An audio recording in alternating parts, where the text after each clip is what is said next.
ईसा मसीह कैसे देवता हैं? देखिए देखिए, कोई कैसा होता है ये इंपॉर्टेंट नहीं होता ज़्यादा। इंपॉर्टेंट ये होता है कि उसके आसपास लोग कैसे हैं। देखिए ईसा मसीह पैदा हुए इजराइल वाले इलाके में।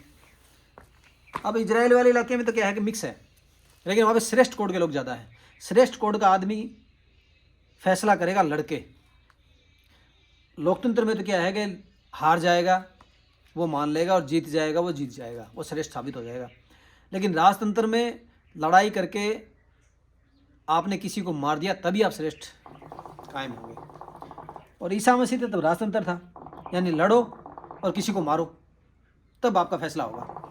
अब अगला मर ही गया तो फैसला क्या होगा? जीवन के फैसले कहाँ से होंगे? यानी कि ईसा मसीह जिस कंडीशन में थे ना भाई साहब, बहुत बुरी कंडीशन थी। अगर मैं आज यहाँ पे नहीं होता, मेरे पास संपूर्ण कोड है। संपूर्ण कोड का आदमी जब ऐसी जगहों में फंस जाता है ना तब वो ख़त्म हो जाता है। फिर उसको कोई मारे कोई कुछ भी करे, मतलब कि वो उसे कोई फर्क नहीं पड़ता, वो शून्य हो जाता है। क्यों? आस ही ख़त्म हो जाती है। क्योंकि जब चारों तरफ हत्यारे हों तब आदमी जीवन की शिक्षा कहाँ से देगा? यही कर सकता है, मैं मर जाऊं तो इनको शिक्षा आ सकती है मेरे मरने से। तो वो संपूर्ण थे, प्रेमी थे, सब कुछ था उनके पास, लेकिन उनके वो लोग तो नहीं थे उनको मारने वाले। जैसे भगत सिंह था, हर जगह अंग्रेजों का राज था और अंग्रेजों के दल्ले बैठे थे हर जगह पे। तो भगत सिंह को क्या दिखा कि मैं मर जाऊंगा तो क्या पता चीज़ें हो जाएं। वो मर गया तो भी चीज़ें नहीं हुई, लेकिन वो एक आदर्श के रूप में स्थापित हो गए। एक आदर्श रिजल्ट तो नहीं निकाल सके वो इस देश के अंदर। जैसे कृष्ण हुए हैं, राम हुए हैं, शिव हुए हैं, उन्होंने रिजल्ट निकाले।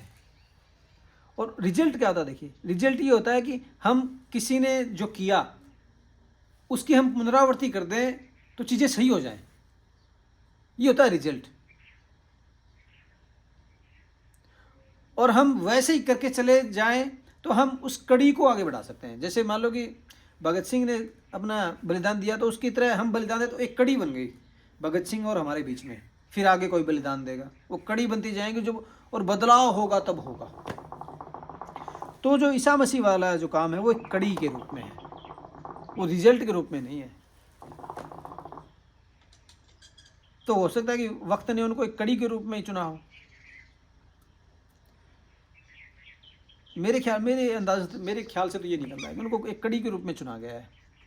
बाकी बदलाव करने वाला तो कोई और होगा, क्योंकि वहाँ पे संपूर्णता नहीं है, इसलिए व्याकरण उन्होंने नहीं बनाई, जीरो उन्होंने वो नहीं बना सके, कोई सांस्कृतिक व्यवस्था भी वहाँ से नहीं बनी। वो चीज़ें यहाँ से हिमालय क्षेत्र से गई हैं सारी की सारी।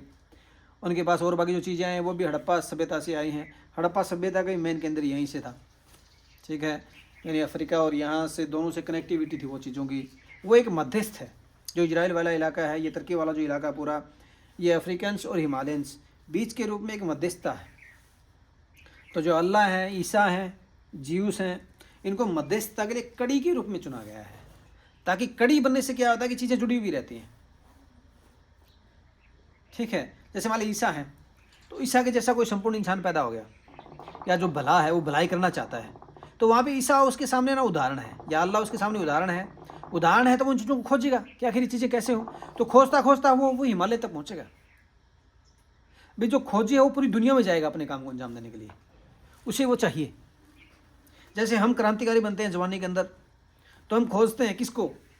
हम भगत सिंह को खोजते हैं, हम चंद्रशेखर को, हम सुभाष चंद्र को खोजते हैं, और हम खोजते खोजते चे गुवेरा तक चले जाते हैं, हम अब्राहम लिंकन तक चले जाते हैं, हम माओ तक चले जाते हैं, हम है ना मेगना कार्टा तक चले जाते हैं, हम पूरे अमेरिका में चले जाते हैं। पूरी दुनिया को हम खंगाल लेते हैं, लेकिन हम पूरी दुनिया को तभी खंगाल पड़ते हैं जब कड़ियाँ मौजूद हों। तो ये जो सारे देवता हैं, जो संपूर्ण जो लोग हैं, वो कड़ियों के रूप में हैं। और ऐसा नहीं है, संपूर्णता है वो फुल रूप में तभी दी जाती है जब कोई नई चीज़ें शुरू हो रही हैं। और लगभग देखें हम जो ईसा मसीह का जो काल है, तब क्या है कि गणित का एक आविष्कार, यानी जीरो आया था, और जीरो से हर आदमी काउंटिंग करके चीज़ों को बड़े रूप में कंट्रोल करने के प्रयास में शुरू हो गया था लगना। ओके, उससे पहले व्याकरण के टाइम कौन आया है यहाँ पे, यानी 3000 साल के आसपास यहाँ पे कौन आया, उसका कोई इतिहास मैं ज़्यादा नहीं जान रहा, लेकिन आया ज़रूर है। कड़ी के रूप में जीवन ने ज़रूर किसी को चुना है।